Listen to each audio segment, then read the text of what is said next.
I'll call the meeting of the Aquifer Protection Agency to order.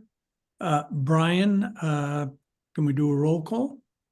Sure. Miss Wells, Here. Mr. Bryce, Mr. Rowena, Here. Miss Lankowski, Here. and Mr. Schulman. Here. You have a quorum. Okay. In terms of seating of members, given the number of people who are not here, all alternates that attend the meeting can be seated.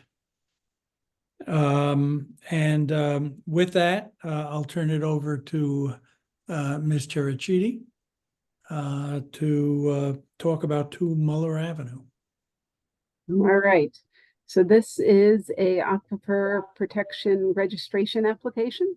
In Aquifer, as I explained in the staff memo that I sent to all of you, Aquifer facilities are allowed to continue to operate because the facility or a preceding facility was doing regulated activities upon the 2009 adoption of the Aquifer Protection regulations. It's the registration that allows that grandfathering status to perpetuate, but the registrations are required to be renewed every 4 years.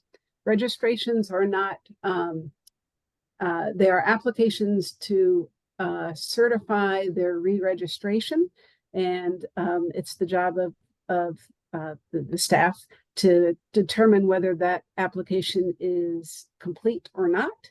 And then if it is complete, it's the obligation of the agency to confirm that it is complete and then accept it. If it's not complete, the agency can reject it and then give it a timeline for it to become complete. Different from APA permits where you actually are going through an approval process and you make a decision to approve or deny. So this application is just being received tonight. The receipt date starts the statutory time frame for making a determination. The Aquifer regulations spell out that you have to make a decision within 180 days of the receipt date. And so that, again, that clock starts tonight, and that's kind of the main purpose of the meeting. The registration itself, I did a preliminary review letter, which is posted on the meeting materials webpage for Aquifer. I do currently find that the application is incomplete. I completed a staff site inspection with staff yesterday and with the facility operator and their engineer. They still have work to do before they can certify that they are meeting all the best management practices that are required by the Aquifer Protection Agency or area regulations. So currently they are not complete. Posted earlier today was a letter response from the facility, which is, I can share my screen real quick and show that to you.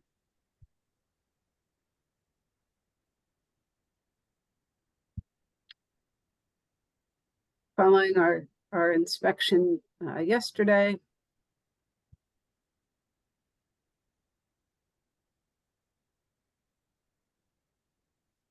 Alexis, can you make that just a little bit larger? Yes, I'm working on. Thank you. Now. So they provided a letter that just kind of spelled out a time frame. To be honest, they do have a bit of work to do to become compliant. So it will take some time just because of the type and the amount of work that they need to do to get everything compliant. So they are initiating their installation of stormwater management controls. Probably as we speak, they have been waiting for a while for a key component of that, the actual hydraulic swirl separator, which is the device that does treat the stormwater before it is discharged offsite. That just arrived yesterday. And so they will start with installation of that and kind of work their way up. Then they'll have to regrade the entire site so that it grades to the stormwater system. They will need to complete their connection to the sanitary sewer system. Right now, it's using an on-site septic system, and then they will need to repave the entire site, and then they will need to complete all the landscaping. All of those requirements are also required from a 2019 special permit that the zoning commission approved. And once those are all done, they'll get their kind of a closing of their zoning permit.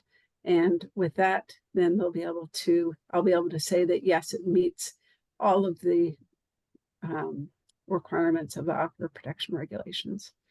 So that's kind of the story in a nutshell. I know that Andy Sumalides from Land Tech, who is the facility operators engineer, is here tonight, and you can certainly let them ask, but feel free to ask me any questions. Well, my question is, and I don't mean to sound either hostile or inappropriate, but why do we care about any of this at this point? All you're asking us to do is to accept what they have submitted. At some point, you're going to get back to us and say they've met the requirements or they haven't met the requirements, at which point we actually vote on something of substance. We either approve or we disapprove. Personally, I don't see the need to draw this out, given it's just an acceptance of what they've submitted so far.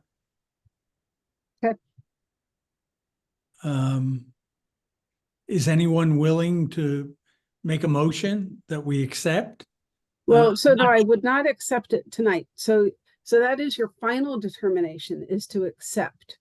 So it's not accepting as in like it's being received. Right. And so right now, staff would argue that you should not accept it because it is incomplete. Then we are just receiving. You're only receiving. And there's, do we need to take action to receive? You do not need to take action to receive. Okay. So just wanted to kind of tee up what hopefully will be a very good conversation at the next aquifer protection meeting, which is scheduled for November, to have full compliance, and hopefully there'll be a motion then to accept. Okay. Well, fine. I mean, it's good evening, Tammy. Good evening, everybody. Then we need to take no action. So that is it for me. Can we then move on in our agenda? Absolutely. Thank Mr. Sumalides for attending, but I don't think it's necessary to hear from him this evening. Shortest one yet. Thanks, guys. Okay. The next order of business is discussion regarding the Aquifer Protection Agency ordinance that we began a discussion of at our last meeting. You want to bring us up to date? You've provided us with some of the regulations regarding that. Right. And so really the next step is confirmation that moving forward with a citation and fine ordinance to allow Aquifer to issue fines for violations, confirming that that's something that you want to move forward. And then I would approach the ordinance committee and work on language and work that through the process. The purpose of the memo was just to kind of alert you to the enabling legislation. The process is pretty much the same. That's in a certain section of the regulations, but for each regulation, there's different enabling regulation that spells out what type of fine might be available. And for Aquifer, that would be a $1,000 fine per violation. think I'm having a problem here. Well, speaking only for myself, I think the more tools we have in our toolbox to manage aquifer issues, the better. So I personally feel that we ought to at least approach the ordinance committee and express that to them. Other thoughts? I agree wholeheartedly. I agree also. Same here. Is there any concern from staff in needing to set up the citation hearings and such? I recognize it's a bit of extra overhead for staff, but I think it's a worthy reason to do so in order to provide a little bit more protection for Aquifer. Yeah, no, I have no concerns. You know, and just talking to the staff person that for the ordinance committee, he had just advised, you know, okay, yeah, like I appreciate that you staff are approaching us.